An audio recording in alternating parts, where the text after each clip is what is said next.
Hey guys and girls, welcome back to my channel. If you're tuning in for the first time, I'm Ashley and today is all about the 99J. Now this color here is literally the best color that complements brown skin. I love it so much. So today we're playing in this one here and it comes courtesy from YGwigs.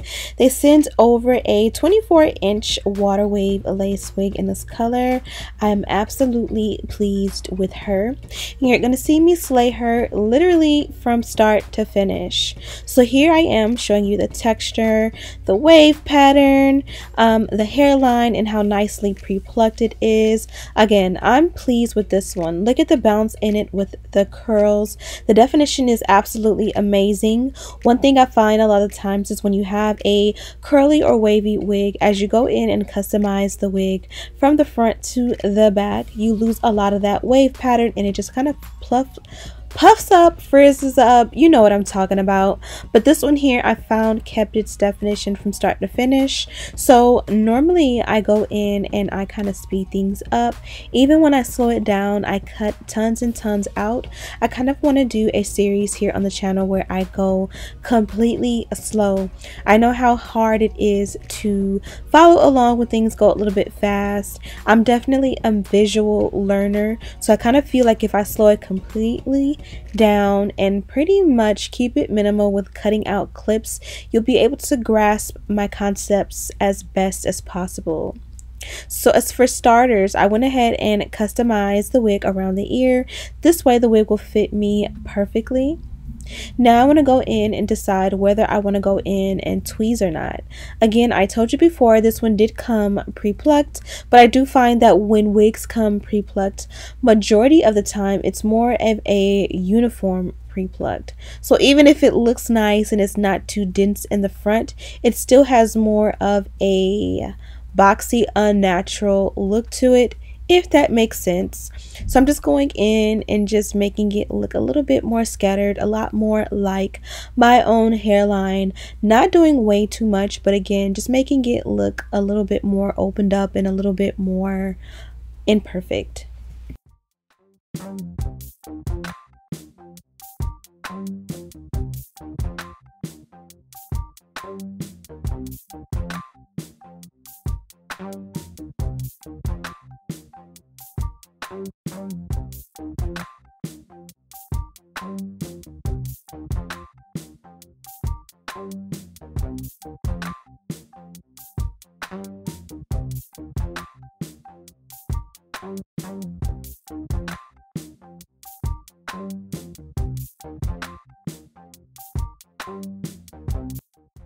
So when you brush everything backward, this is the result. As you guys can see, I didn't really go extreme. Again, it was already pre-plucked, but we just kind of made it look a little bit more thin and natural.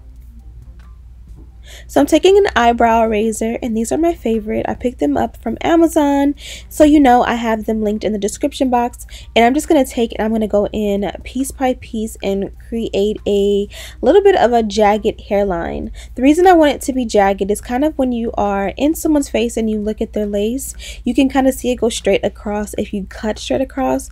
But if it's a little bit more jagged, it'll help it to look a lot more melted. Even if you know it's a wig, you want it to look like a slayed wig and not just a boxy old, you know, fresh out of the pack Sally's Beauty Supply Store or your local beauty supply store lace wig.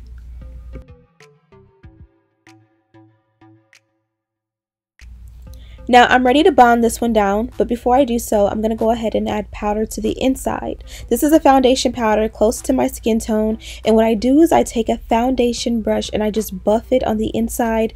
That way the lace blends with my complexion a lot better. This lace is pretty much like a white color on my complexion, so I don't know if you guys can see it here, but I kind of made it a little bit more brown. Now I didn't like buff it to an extreme, so it definitely still needs work, but every step counts when it comes to making your lace blend with your own complexion.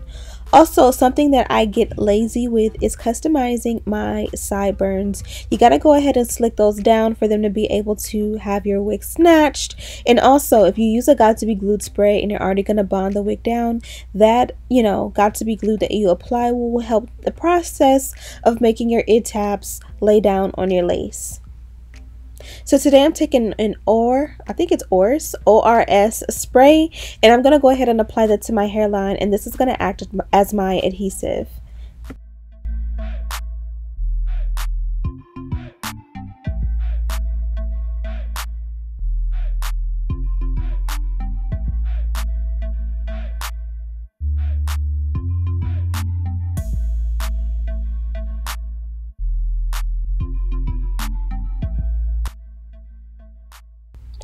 If you're bonding your wig down, the adhesive is literally the most important part, so be sure to take your time. I feel like a blow dryer helps in the process of making sure that everything bonds down, and it definitely gives a tighter hold when you blow dry on a cool setting.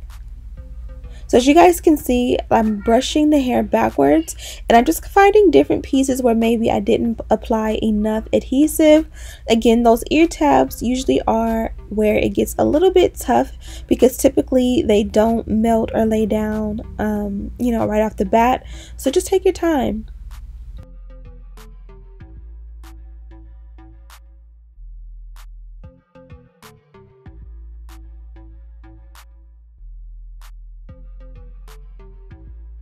Now, one pro tip is that whatever direction you want the hair to go in, when you apply your adhesive, as it dries, you kind of comb the hair in the direction you want it to go while the adhesive is drying on the other end, and it kind of will help the hair to pretty much train it to go in the direction you want it to go. Hopefully that makes sense.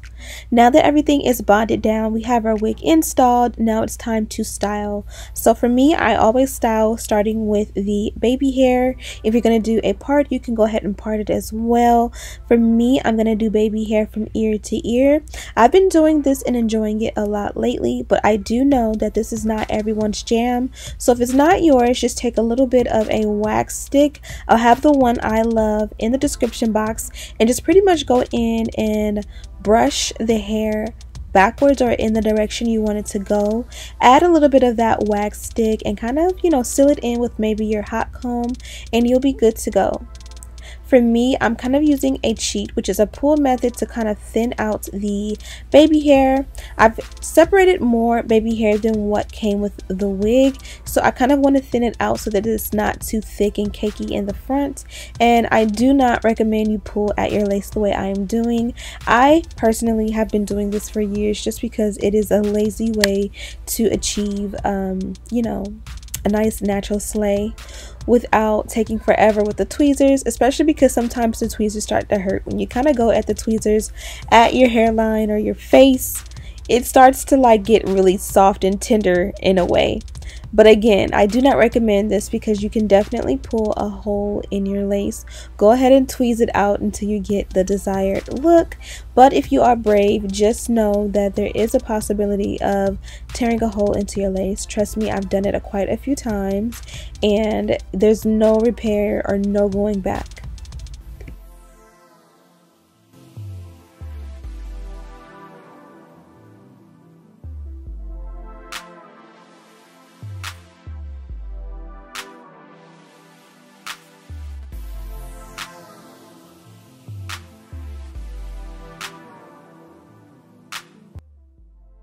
So now when it comes to tearing off or cutting off baby hair, the rule of thumb for me is I like it to go right above the eyebrow, sometimes a little bit shorter, sometimes a little bit longer, but I kind of use my eyebrows as a guide.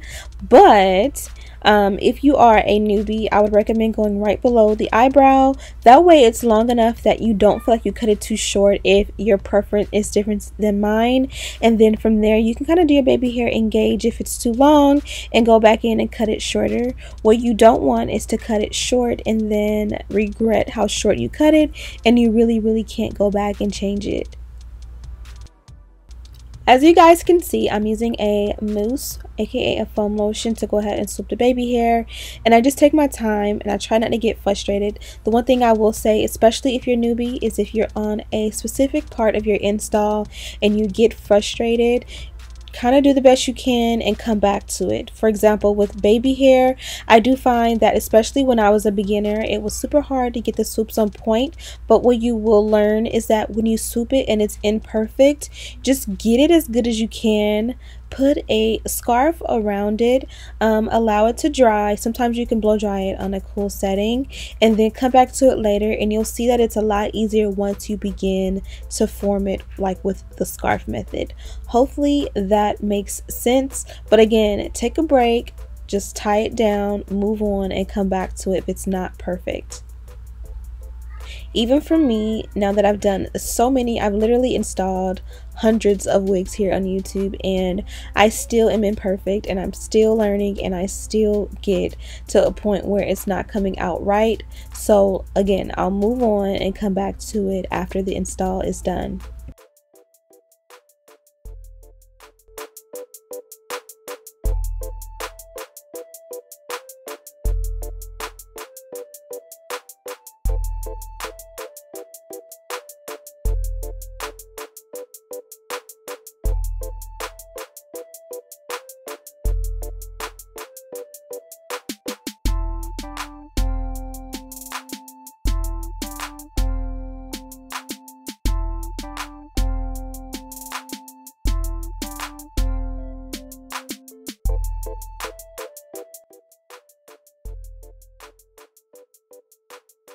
Now, sideburn hair is tricky, especially for a newbie. For me, I've been doing this for years and I still don't always get it perfect. But when it comes to the length of the sideburns, if you want to keep that, I find that it's best to go above the ear. If you go below the ear, which sometimes I like, in the past I loved when it was a little bit longer, it kind of looks like, I don't know, a little bit funky. So kind of measure it to the bottom of your earlobe and let that be the length of it, and not necessarily much longer than that. If it's a little bit longer, that's okay. So I'm touching up the adhesive with a different spray. This one I will be reviewing for you guys in a coming video. But again, I went ahead and bonded the wig down. I went ahead and did the baby hair. I added a scarf on top, and now I'm blow drying it on a cool setting. The reason I have the scarf on top is because you can go ahead and the pressure or the air from the blow dryer can kind of move the style that you've created, whereas the scarf will kind of hold it and bond it down and help to make sure everything gets dry a little bit faster without being counterproductive and making everything fly away. So now we are getting somewhere. We're installed, the baby hair is done. As you guys can see, the texture of the hair is still bomb. It has not ruined the texture at all. Everything is beautiful. The hair is nice and bouncy, and again, I'm loving it.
Be sure to let me know if you enjoy me leaving a lot more content in the video. Again, I try to cut it down and get it to about 10 minutes in length when it comes to my videos, so that you're not just watching for hours. But you know, again, I feel like some people may be more visual with the learning process, and they might appreciate just leaving in a lot more clips. What I did so far is I went ahead and pressed out the lace area so that everything lays a little bit more flat and appears a lot more natural. As you guys can see on the tips of my fingers, the hair dye color does transfer a little bit. It's not extreme, but you definitely get the transfer, which is to be expected if you get a wig that is dyed a specific color, especially on the red side. I'm using a mousse to go ahead and style and set the hair. Now I do use a good amount just because throughout the week I'll be able to go in and just spray a little bit of water to the length of the hair and touch up my hair without having to go in and reapply product. I don't know if that works for you guys, but it definitely works for me. That way Monday through Friday I'm able to just go in, wet it down when I get out of the shower, and let the curls pop, or waves in this case, and then I can go in and co-wash it once a week for maintenance. And as you guys can see, I did not get any extreme fallout or shedding. It was nice, normal, and natural, and the curls are super defined. Now this is a look at what the baby hair looks like. Now I did go in extreme with the baby hair, and I do not recommend you going in an extreme amount of baby hair if that is not your taste. But again, I like to switch it up and have fun with mine, so this was just about preference. Now I'm taking my Fenty concealer in the shade 420. This is almost my skin tone. It's like a shade maybe too lighter for a little bit of a pop. I love to use this under the eye, but today we're going to just be using it in the parting. Now this I took with a super fine, I believe this is the eyeliner brush, and you guys can see the color came out amazing, but it's a little bit too thin. So I'm going to go back with the powder on top of that and make the parting appear to be a little bit more opened up. You can also go in and tweeze out the parting and open it up, but I just don't recommend that if you're not comfortable with using the tweezers. And I am using my foundation brush to go in and buff out that hairline to be a little bit more natural. Now you guys can see what I did here. If you feel like you want it to be a little bit more brown, go in with that same foundation powder along the hairline and make it look a little bit more natural. Now you guys can see the parting was a little bit too thin, so I'm taking a powder product to go ahead and make it appear a little bit more wide. Now I'm going to add a little bit of mousse to the crown of the head. This is going to kind of help to get rid of some of that powdery look and lay down all of the flyaways, if any. Now you guys can see I'm just zhuzhing up, fluffing up the hair, and everything looks beautiful. I don't know if I mentioned, but this one is 180% density. Everything about this one is absolutely beautiful.